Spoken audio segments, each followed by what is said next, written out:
Hey, time for your life math and history, and this is a part 2 of understanding the unemployment formulas. So the last thing we're going to take a look at was the adult population.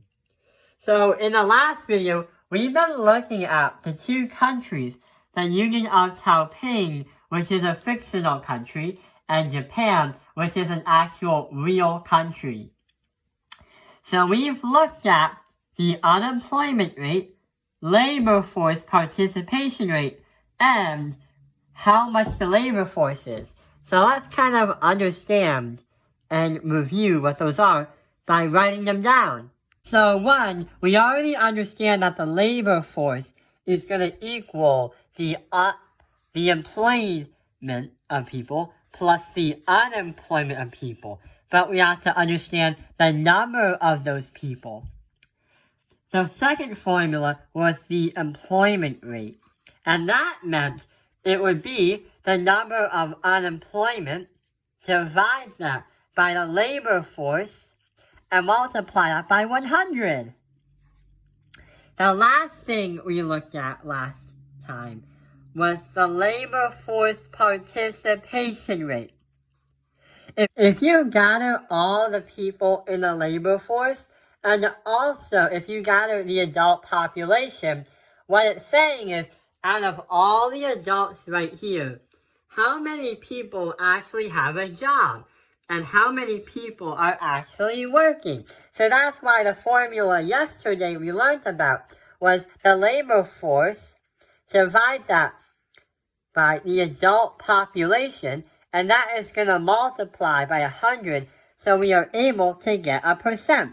That's why we got those percentages rates last video. The adult population given is 100 times the labor force, and we have to divide that by the labor force participation rate. When we do that, we have a better understanding those who are in the labor force, those who are participating, and also those who don't have a job. We get to understand how many adults there are in the nation. Here's an example. If we take a look at the data with the Union of Taiping, for example, the labor force participation rate is 76.47%. The labor force, the amount of people, is 26 people. So what we're going to do with the formula is do this.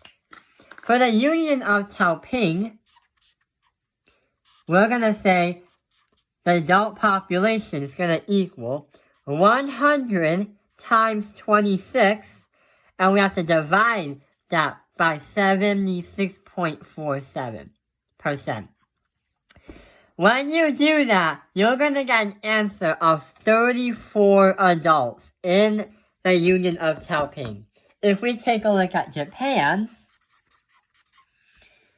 adult population, their labor force participation rate is 60.29%. Their labor force, they have 66,010 people in the labor force. So what we're going to do is we're going to multiply, we're going to have 100 multiply that by, whoa, this is going to be a big number, 66010. And we're going to divide everything by 60.29% because of the formula up here. When we do that, we're going to get an answer of 109,474 adults in Japan. So this is from the Bureau of Labor Statistics, and this is how we understand the adult population if we are not given the adult population. All we need is this formula, the labor force, and the labor force participation rate. So I hope this video has helped you on understanding how to calculate the adult population in macroeconomics. Thank you for watching Top Penalized Math Mystery. Like and subscribe.